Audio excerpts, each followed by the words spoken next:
Welcome in to North Coast Spotlight, and yeah, you can feel it in the air, folks. Spring is arriving here on the North Coast, and we're so glad that you could sit down with us and enjoy today's program. We got 3 segments for you. One's going to be Sandusky Book Bar. Another one, Mike Lilje will have one for us. He's going to be talking to some former Sandusky High School swimmers. And also the food dude's going to be with us and breaking down some good food here in the area. So glad you could settle back and enjoy a half hour as we're set to go on North Coast Spotlight.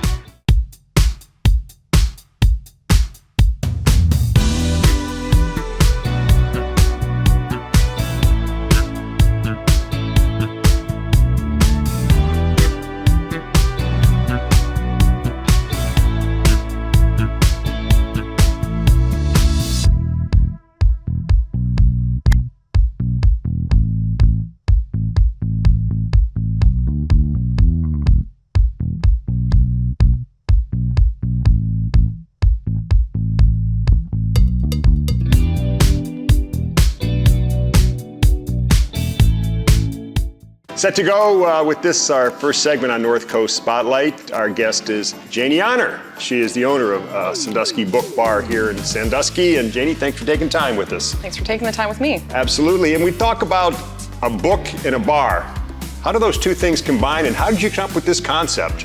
I personally always enjoy having a drink with my book, whether it's a glass of wine or a nice coffee. So I thought, why not put all of those things together in one space?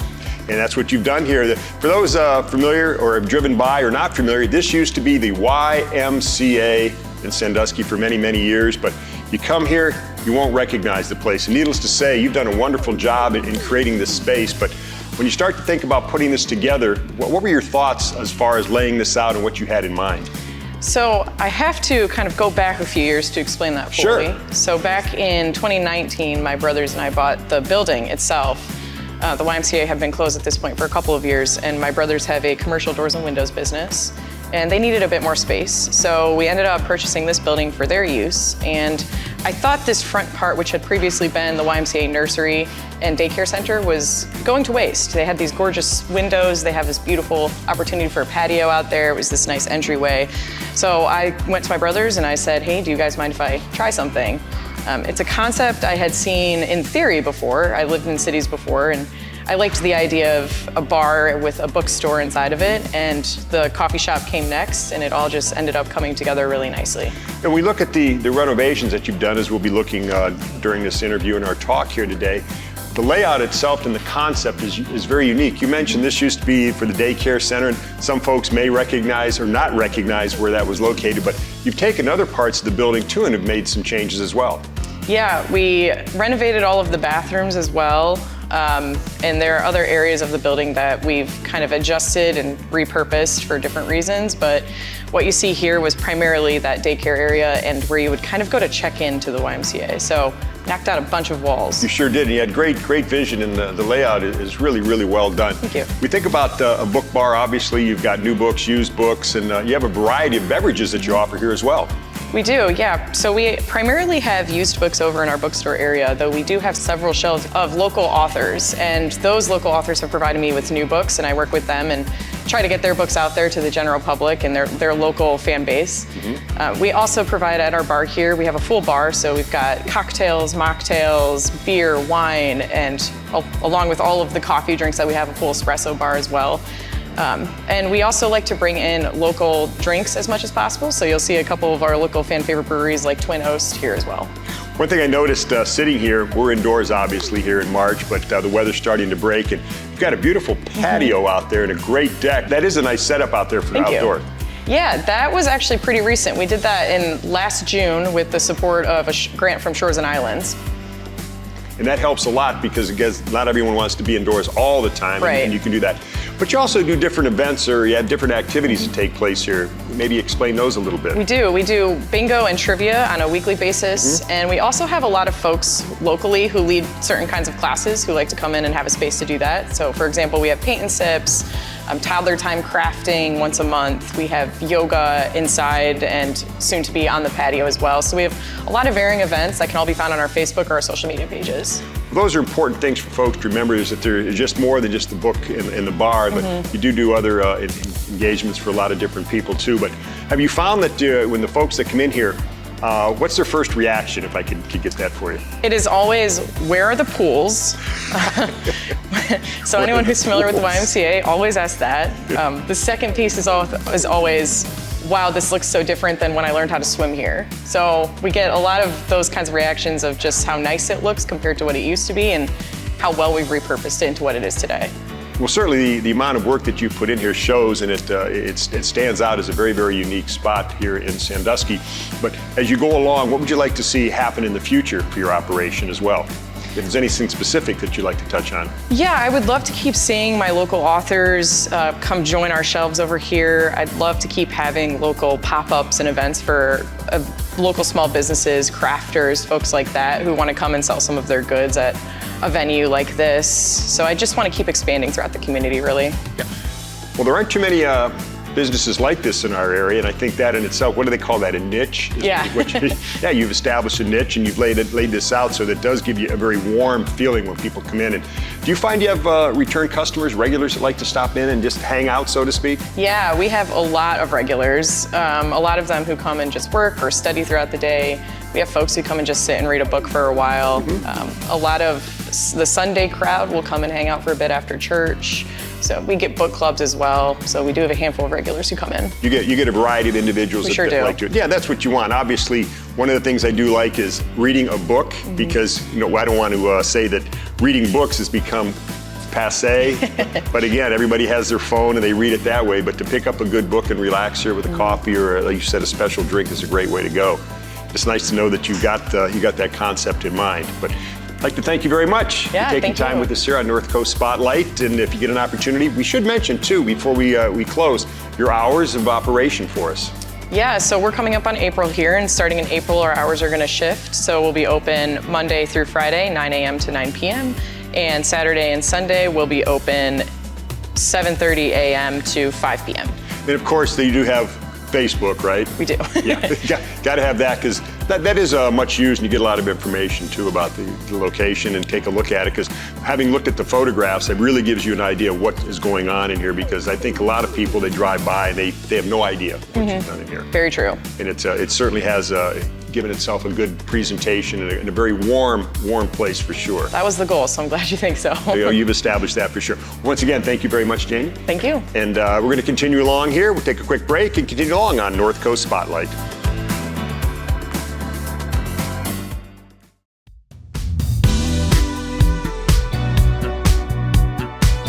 Next up, we're talking food, and man, we got a guy that loves food. We're talking the food dude, and he's going to be downtown Sandusky, and you're going to enjoy this one.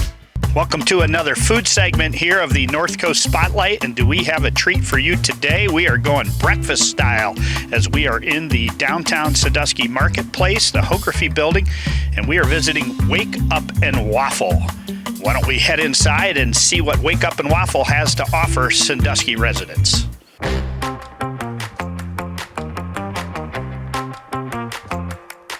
So I'm pleased to be joined by one of two owners, Christy Board, and your sister, Lauren Kruger. owners of Wake Up and Waffle. 5 years coming up in business here, but just a fantastic location. And if you haven't been here inside Hography building, you really need to get out here. But what was your inspiration for Wake Up and Waffle? So we really had no intentions of opening up a restaurant, honestly. It just happened to fall on our lap, if you will. We actually, down the street, we're going to open up just a small, like, bakery, sandwichy kind of, counter little shop. And when COVID hit, that kind of changed things up for us. And probably within the next week, this happened to open up and was available. And she's like, do you want to, quit your job and sell your house and move up to Sandusky and open up a restaurant? And I'm like, okay, why not? So it just happened. And it's just been, every year has just been better and better, busier and busier, and just fantastic.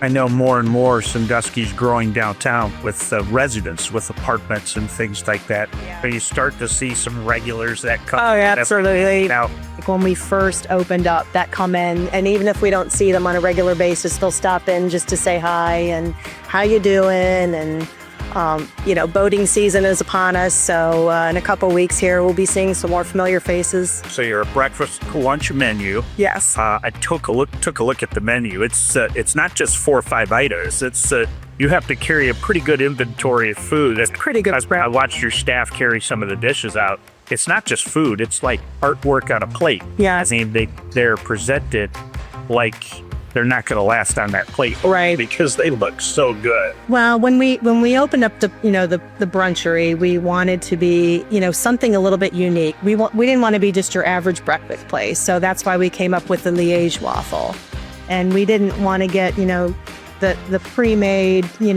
gravy or pre-made this or that. So we make everything in house from scratch. We wanted to just set everything differently than your average place. I also saw some people coming in. I would imagine, again, with more people moving downtown, you're finding a little bit of carry-out business. People ordering and we are. Them coming in and picking up. Yeah, we do a great business, not only with Cedar Point, but with the Sports Force, which now, probably for the last year, we've added DoorDash as well. Without any further ado, I've seen the food come out of the kitchen and it looks wonderful. I can't wait to sink my teeth into a couple of the dishes. Through the magic of television, we've got some of this wonderful food here. It's not just breakfast food, I see. It's a nice, looking at your menu. Yeah. We're going to try a little lunch dish here. Yeah. So we consider ourselves a brunchery. So a bruncher. A brunchery, yes. So this is our Monte Cristo. Basically, all of our menu items are based around the Liège waffle. So it's a European waffle. Well, it's like a brioche dough. Right. So this is a sweet waffle. So in the sweet waffle, we incorporate these pearl sugars that we get from Belgium. And so when you bite into that, you're going to have a little bit of the crunch. But I mean, this is just your standard Monte Cristo with the Swiss cheese. It's a Bavarian ham with a side of the raspberry compote and the powdered sugar.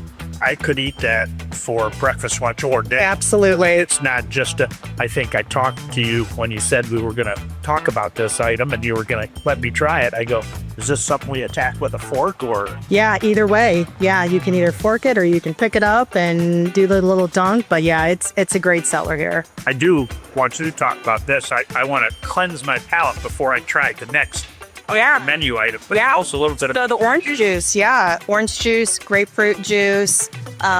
We do a carrot ginger. Everything is juice to order. So everything is fresh here. Nothing is bottled, canned. So yeah, you get the fresh Florida oranges, if you will. I saw a coffee menu. I also saw an alcoholic menu that may you want to spice up your drinks a little bit. Sure. You can get an Irish coffee or even mimosas. You can do a Bloody Mary flight. So Screwdriver, we offer all the brunchery cocktails, if you will. All right, what's next? That's going to be hard to top, but let's see if we... So this is our turkey Florentine with our rosemary potatoes. So we cut all the potatoes by hand.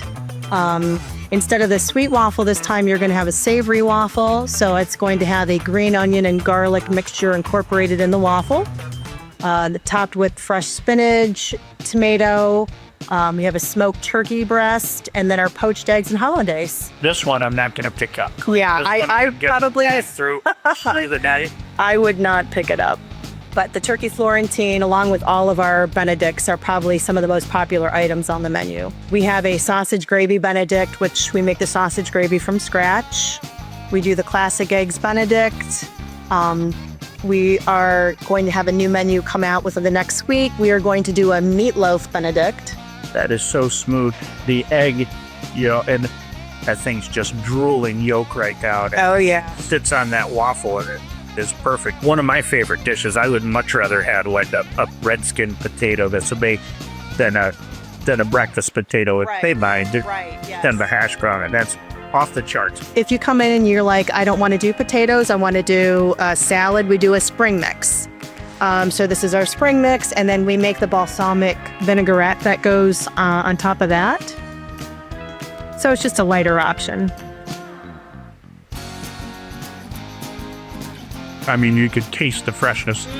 Everything here is fresh. All of our pork butt we make, the dressing we make, The dough we make, the waffles we make every single morning, everything is fresh. It's fresh ingredients, quality. We talked, and you had said that you're a breakfast lunch place. Do you feel that most everything on the menu, can be eaten for both breakfast and? Absolutely. We do a chicken and waffles. We do a Cuban. We'll do like a traditional, breakfast with just your eggs, bacon. You can get toast if you don't want the waffle. But the majority of the sandwiches, I think, kind of fall into the, midday, brunch kind of setting. So I think you said that you're approaching your 5-year anniversary here. In September. So what can we expect hours to be this summer? So after next week, we are 7 days a week, 7 to 2. 7 to 2, Monday through Friday, 8 to 2 on the weekends. Everything was great. I know that my staff loves that when we close up the interview, they all of a sudden get to eat. Yep, fantastic. I'll say thank you for having us here, Jay. Thank you so much. And it was, I can't tell you how much I look forward to coming out here this summer and sitting on the patio. Absolutely. You said you just put the roof on, and it looks like it's just going to be a great spot. Yeah. Especially for a little brunch and cocktails. Yeah, absolutely. Thank you so much. Appreciate it. And that will be a wrap on another food segment of the North Coast Spotlight. We want to thank Christy for taking the time with us. And here at Wake Up and Waffle, we tried some fantastic food. Remember, I'm the food dude, and when it comes to food, I don't mess around.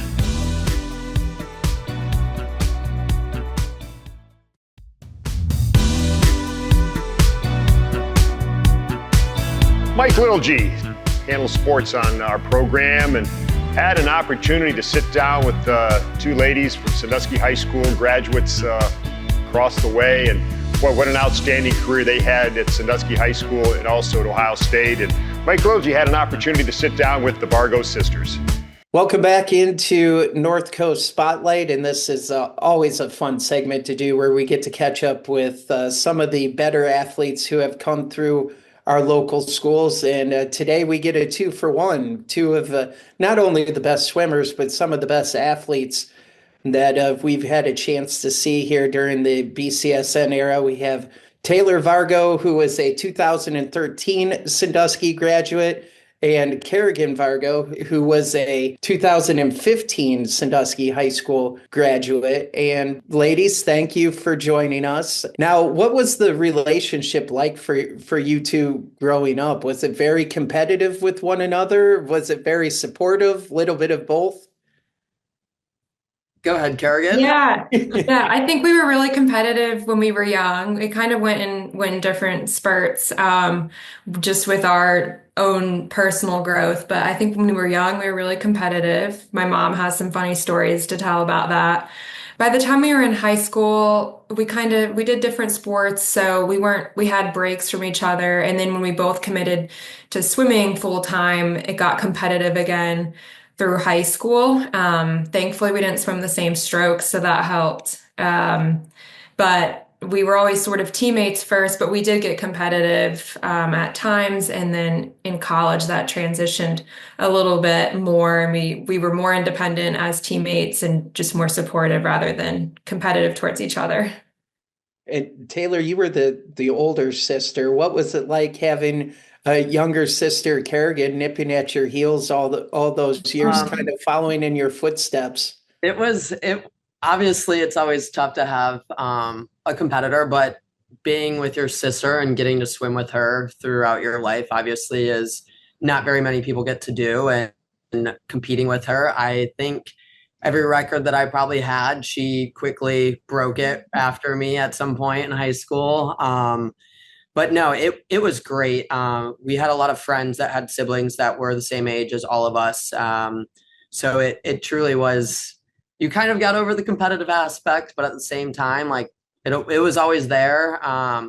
But we did have a lot of fun. Kerrigan, were you kind of driven to be a swimmer as well because Big Sis was doing that? Yeah. I mean, I always made my own decisions, but having her to look up to is a huge motivational factor for me, and especially to swim at the collegiate level and follow her to Ohio State. I think starting in high school, I really, really looked up to her, and it was hard to compare myself to her, but it was a huge, huge motivational factor for me. And Taylor, when we're growing up, we all play a lot of different sports. What was it about swimming that kind of drew you in and made you realize that that was the sport for you? Kerrigan and I grew up probably testing or playing every sport that we could, whether it was gymnastics or soccer or softball, volleyball. I think Kerrigan did track and field. I think swimming, it was a team sport, but it was also an individual sport. A lot of the times you were racing against the clock, racing against yourself, but at the same time, you're helping your team win. I think around eighth grade, I kind of found my sweet spot and knew swimming was what I wanted to do. And at the collegiate level, I was lucky enough to go to a few camps. And it also helped that I had great coaches and great teammates throughout the years. Taylor, obviously you graduate from Sandusky, you go on to Ohio State to swim. What was the recruiting process like for you, and what was the final decision that made you choose Ohio State?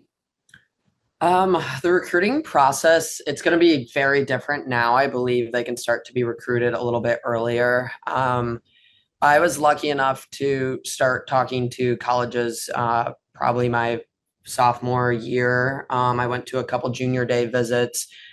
Obviously, being in Ohio, I've always wanted to be a Buckeye. Growing up, we watched every football game. Ohio State truly, honestly, did feel like home. Coach Bill Dorncott, who Kerrigan and I both had, was part of our family by the time I think we left. Just the team atmosphere and the campus and the love that we all had for Ohio State made it pretty easy to make that decision. Getting to sign with them and being lucky enough to be recruited by them is still one of my favorite moments. I definitely don't take it for granted, considering not very many people get these opportunities that Kerrigan and I both had. But it's very hard to beat being a Buckeye when you're from Ohio. And Kerrigan, for you, was it always Ohio State, or did you think of maybe going somewhere different? No, I wasn't really sure. I was not as committed to swimming until later in high school. I wasn't really sure I wanted to swim in college. Probably my junior year, it clicked when recruiting really started that I wanted to take that next step. So I kind of looked all over with Ohio State in the back of my mind, knowing that Taylor was one of a kind and swimmer and amazing. I had some different options in some Division III programs, but being at Ohio State, like she said, felt like home, and you can't beat being 2 hours from home at an awesome college. So You both did very well academically at Ohio State as well. Do you think being an athlete kind of helped that too, with the study tables and honing you in and coaches kind of pushing you towards the academic success as well? you kind of put that same drive and same determination that you do into the pool, into school. It just kind of becomes who you are. I wouldn't trade having all that support to strive in the field for academics as well. And Taylor, I Googled both of you as we were getting ready for this, and I saw that you were nominated for the Big Ten Medal of Honor. I didn't realize that. That is quite the honor. Thank you. Yeah. It was very cool to be nominated for that. Every Big Ten school nominates 5 female athletes and 5 male athletes. I was very, very lucky to be even nominated for that award.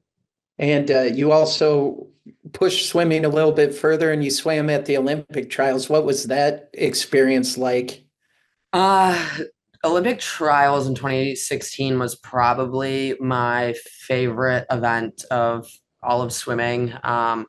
There's really nothing to explain being in a arena filled with 20,000 people under the lights swimming. It's definitely a memory that I'll cherish for forever. It was very, very fun. I loved every minute of it. Made it a lot further than I thought I would, but yes, it was a very cool experience. Why don't you ladies tell us a little bit of what you're up to now? We'll start with you, Taylor. I work in medical devices for a company called Stryker. I will be with them it'll be 5 years this summer, which is crazy to think about. I currently am in sports medicine, and I am a medical education manager for the Northeast US. So I currently travel weekly and teach surgeons or HCPs how to implant our devices on cadavers or training classes. And it's great. I love it. It's a fun industry to be in. Hey, Kerrigan.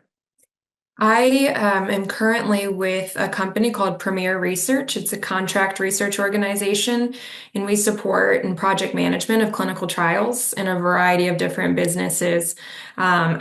Kind of only participate in neuroscience, so any neuroscience related clinical trial. Finished my second master's last year in psych and got married last summer. Now living in Columbus full time for another year or so. I want to thank both of you for joining us for this interview. Yeah, thank you so much for having us. It's awesome. Yes, thank you very much.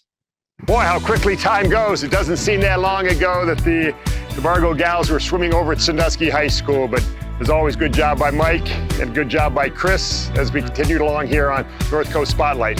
Hope you enjoyed the show. As we always try to do, bring you a little variety, show you the people, activities, and events that are taking place in our area. So tune in again as we continue to bring you North Coast Spotlight.